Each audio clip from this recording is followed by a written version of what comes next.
భార్య భర్తను ఎంఓయు మీద బలవంతంగా సైన్ చేస్తుంది, అంటే బెదిరించి సైన్ చేసుకుంటే అది చెల్లుతుందా? బట్ డైవర్స్ తీసుకుంటే తర్వాత భర్త ఏం చేయాలి అలాంటి పరిస్థితుల్లో? బలవంతంగా సైన్ తీసుకుంటానికి ఇది అగ్రిమెంట్ కాదు.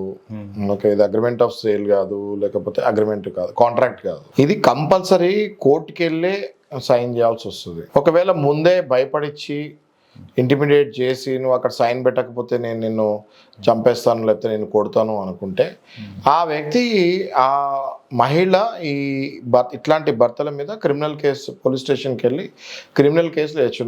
నన్ను డైవర్స్ ఇవ్వమని ఫోర్స్ చేస్తున్నాడు అని చెప్పేసి క్రిమినల్ కేసు వేయచ్చు. క్రిమినల్ ఇంటిమిడేషన్ కింద ఆ సెక్షన్ ఉంటుంది, దాని కింద వేయచ్చు.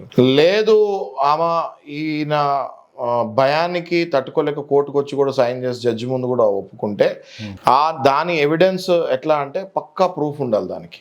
నన్ను ఫోర్స్ చేసి నన్ను భయపడిచ్చి ఇక్కడ సైన్ చేయించారు అనుకోండి, పక్కా ప్రూఫ్ ఉంటే అలాంటి డైవర్సెస్ని మళ్ళీ క్యాన్సిల్ చేసి ఈమె మళ్ళీ కోర్టులో డైవర్స్ ఇవ్వకుండా అట్లాంటి వ్యక్తితోటి ఫైట్ చేయొచ్చు. అట్లాంటి సందర్భాలు కూడా ఉన్నాయి, అట్లాంటి కేసు లాస్ కూడా ఉన్నాయి.